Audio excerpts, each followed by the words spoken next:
Police on Tuesday said they would be held in custody and could face further charges. Wow. For holding a wedding ceremony. That's too bad. Public indecency. Because public indecency referring to the wedding ceremony. Yes. Not something that they did. No. The fact that they held a wedding ceremony and the public knew about it was indecent. That's a shame. And they could spend 14 years in jail for it. Wow. So Which it's is not better than confined- Uganda. Right, but it's not confined to Uganda. Yeah. Where they'd spend their life in prison for it. Right. Or be executed. Or be executed, yeah.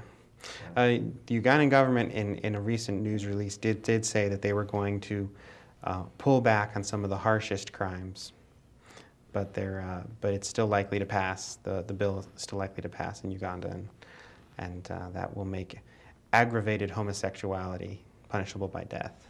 Aggravated homosexuality, that's an interesting Yeah, term. homosexuality is life in prison, and aggravated homosexuality will be punishable by death.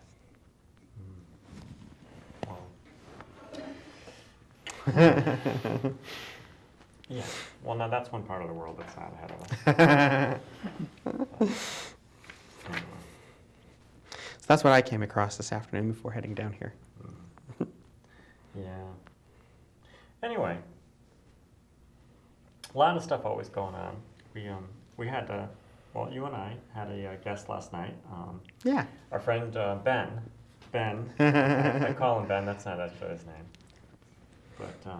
But came down for dinner. Yep. That was very nice. Came down, and We swapped ghost stories. and yes, it was very interesting. We spent the evening talking, telling ghost stories, which I don't know how we got onto that, but it was. He asked. Yeah, it was very cool. So we spent the whole evening talking about ghosts, which is easy because my house is haunted. And well, I mean, I shouldn't say that.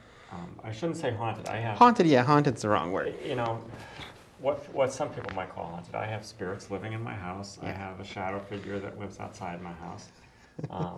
I live in the woods, in the deep, dark woods. With a lot of history in the woods. Yeah. and so I have spirits in the house, and it's been very interesting. And certainly, I have had all my life. I have had been sort of affected by sort of this supernatural experiences from the time I was a small child. It's been sort of a common thing with me, and so I'm not, it's not anything new, and so I have, so I'm living out in the woods with spirits, which I know there will be a whole portion of our audience out there that says, oh yeah, no, and thinks I'm crazy, but the truth is Well, that, nowadays they don't tell you that you're crazy. They tell you that your reality is real for you. yeah. But, and I certainly I am not alone in this, and I have plenty of people that are aware, that have been to my place, that are aware of what goes on there and have seen things. You yourself. And your house is... My house has heard. ghosts. Yeah. Well, it's a 120-year-old Victorian, so it's going to have some history, but there's certainly spirits there, and they watch me, and I've caught them out of the corner of my eye before. Yes. Yeah, that seems to be... When working in the backyard, particularly, but the cats love to spend their time up on the top floor. Oh yeah, cats are amazing with that kind of thing. Cats spook me for that reason. Well, you find witches a lot with cats, and they're believed to be able to see Right. Yeah. the ghosts. Yeah, and I don't doubt that. I certainly I've had cats all my life, and I don't have one at the moment, but I have all my life had cats, and they always seem to be able to see things, and it often corresponded to things that were happening. So Right. I sort of through experience I've come to believe that that is true, that cats do have some, and maybe dogs too, I don't really know, but certainly cats seem to have a sense of something. And not just cats, apparently electronics. Mm. So we were taking passport pictures in her hallway, Oh yes, that was very interesting. and my camera has face recognition. Yeah. And I've never had it freak out on me before.